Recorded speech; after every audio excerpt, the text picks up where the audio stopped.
ちは。今日も月が綺麗ですね。どうもどうも、月見はおです。今日も僕と一緒に日本語を勉強していきましょう。今回は、なんなんべきだという文法を紹介していきますよ。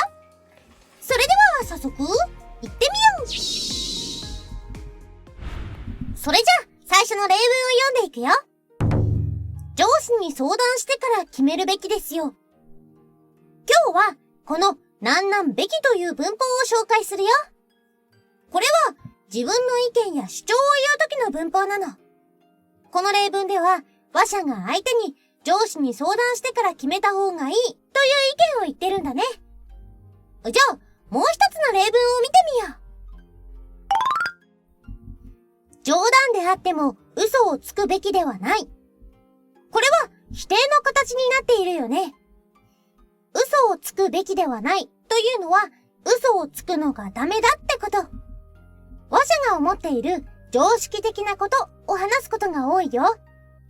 嘘をつくことは普通は良くないことだもんね。じゃあ、使い方を見ていこう。なんなんべきだは動詞の辞書形と一緒に使うよ。動詞のするはすべきだになることが多いから覚えておこう。例えば、男性も家事や育児に参加すべきだって感じでね。これも話者が意見を言っているのわかるかな？男性も家事や育児をした方がいい。それが普通だってこと。何かのルールというよりも常識のことだよね。それから否定の場合はなんなんべきではないをつけるだけ。そんな友達仲良くすべきではないって感じになるよ。そんな友達っていうのは意地悪をしたり悪いことをするお友達のことかな。これも仲良くしない方がいいってことだよね。ポイントは自分以外の人に意見や助言をするときに使うっていうこと。じゃあ次はもう一つの使い方を紹介するね。なんなんべきだは形容詞や名詞と一緒に使う方法もあるよ。いい形容詞の場合は最後のなんなんいを取ってなんなんくあるべきだをつけてね。教師はいつも厳しくあるべきだって感じになるよ。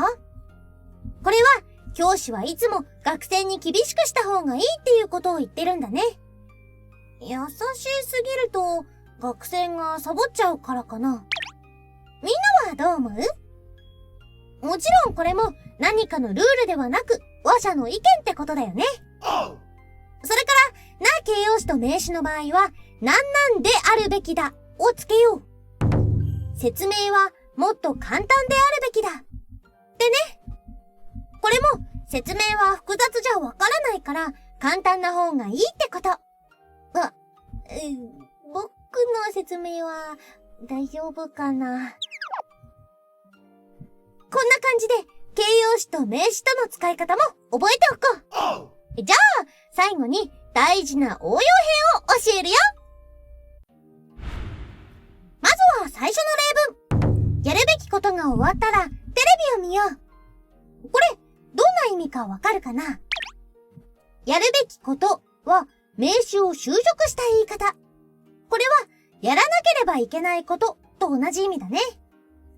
やらなければいけないことと意味は同じだけど、やるべきことの方がちょっと硬い言い方だよ。じゃあ次。彼女に自分の気持ちを伝えるべきだった。これはちょっと違う使い方。これはね、何かを後悔している時の言い方なの。この人、彼女に気持ちを伝えた方が良かったって後悔しているんだ。つまり、彼女に気持ちを伝えられなかったんだね。悲しい。後悔を表すときは、なんなんべきだったという風に過去形にしてね。今までのなんなんべきは自分以外の人に使っていたけど、これは自分自身のことにも使えるんだ。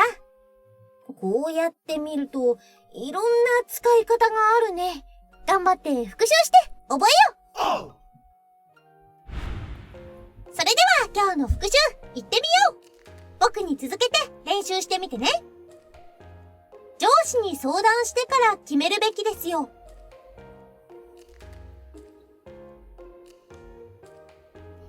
冗談であっても嘘をつくべきではない。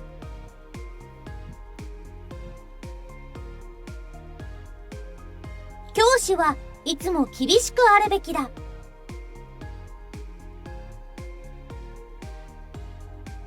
説明はもっと簡単であるべきだ。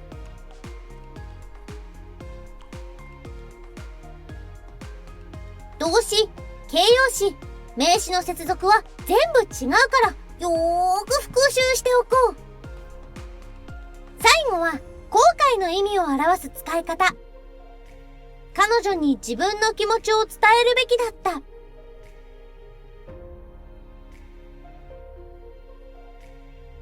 過去形のなんなんべきだったがポイントだね。